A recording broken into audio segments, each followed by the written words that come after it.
là pour le grand forum de la com. Bonjour Vincent. Bonjour Sarah. Merci d'avoir accepté cette interview. Merci à vous Sarah et à l'ISCOM pour cette invitation. C'est clé pour nous médias, pouvoir échanger avec les acteurs de la communication de demain et aussi de pouvoir faire un état des lieux de là où nous en sommes et pourquoi nous avons besoin de vous.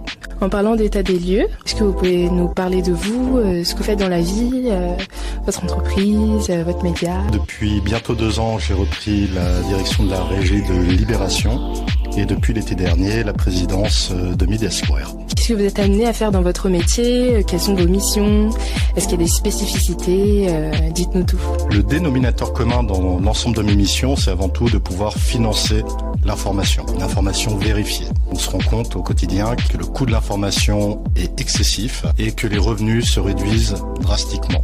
Donc au quotidien, il faut à la fois valoriser nos médias, et le mien en particulier, le faire savoir à l'ensemble des acteurs qui peuvent être nos partenaires agences, mais aussi les annonceurs sur pourquoi communiquer chez nous, et derrière pouvoir délivrer des campagnes qui correspondent aux enjeux de nos différents annonceurs. Impressionnant. En effet, c'est vrai qu'il y a un vrai challenge en plus avec cette hyper-digitalisation des médias. Donc ça en met encore plus de défis à relever. Est-ce qu'il y a des qualités particulières dans votre vie personnelle et dans votre vie professionnelle qui sont clés dans votre métier actuellement ? À partir du moment où on vend des prestations, la première qualité, je pense que c'est l'écoute. C'est écouter à la fois ce que le marché nous dit, comment il évolue. Et après, une fois que l'on écoute, la première étape, c'est l'acceptation. Accepter quelle est notre réalité aujourd'hui. Et aujourd'hui, le fait que les médias traditionnels perdent en attrait pour les annonceurs. Et donc, c'est à nous aussi collectivement de nous remettre en question et de pouvoir proposer des solutions qui correspondent aux attentes des annonceurs et des agences. Et quel est votre grand challenge actuellement? Est-ce que vous en avez un en tête? Le grand challenge, c'est de faire survivre les médias. Encore une fois, on le voit. Aujourd'hui, si on se met à horizon 2030, on projette plus de 65% des investissements dans des plateformes extra-européennes. Et j'ai bien laissé 1 seconde 34 de blanc. 1 seconde 34, c'est ce qu'on achète aujourd'hui sur les plateformes. C'est ça qu'on vend comme attention au marché. C'est ça que les annonceurs achètent. Donc le combat, c'est aussi de rappeler que la communication, ce n'est pas uniquement l'instantanéité. Ce n'est pas s'appuyer sur des résultats donnés par un prestataire. Aujourd'hui, nos contacts annonceurs et agences sont drivés par du ROI. Et aujourd'hui, est-ce que le ROI présenté par les acteurs à qui ils achètent des campagnes est challengé et confirmé? La réponse est non.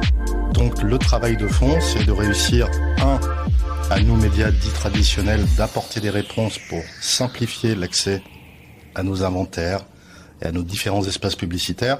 2, redonner de la valeur. 3, c'est une réflexion, et c'est pour ça que c'est important, notamment pour vous étudiants en communication, de prendre conscience qu'une marque, ça se construit dans la durée, et que ce n'est pas uniquement un post-clic qu'il faut analyser.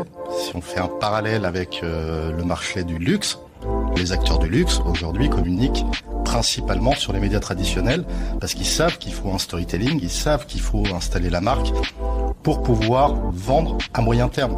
Est-ce que vous avez une vision optimiste pour plus tard, ou malgré tous ces challenges, vous êtes en réserve? Si on part défaitiste, on est mort. Partant de là, oui, il faut être optimiste pour l'avenir aussi de notre démocratie.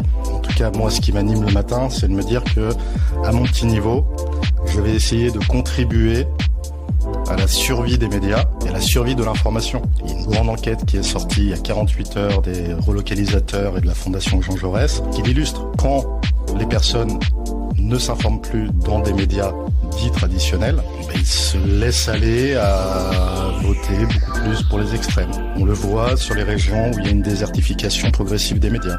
Donc tout ce travail de fond, et quelles que soient nos croyances, nos positions, il faut pouvoir les alimenter. Et le travail d'un journaliste et les engagements d'un journaliste, c'est de vérifier l'information. Et si on ne fait plus ce travail de vérification de l'information, on influence.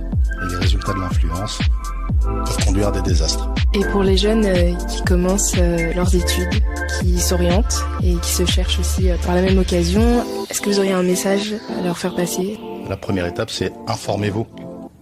Informez-vous. C'est aujourd'hui vouloir travailler dans le monde de la communication et des médias sans s'intéresser aux médias, sans les comprendre, c'est un problème. Et aujourd'hui, on le voit, on travaille collectivement, que ce soit les médias, les agences et les annonceurs, à former et accompagner pour avoir cette culture du média, de comprendre ce qu'est le média, comprendre aussi pourquoi ça a un coût.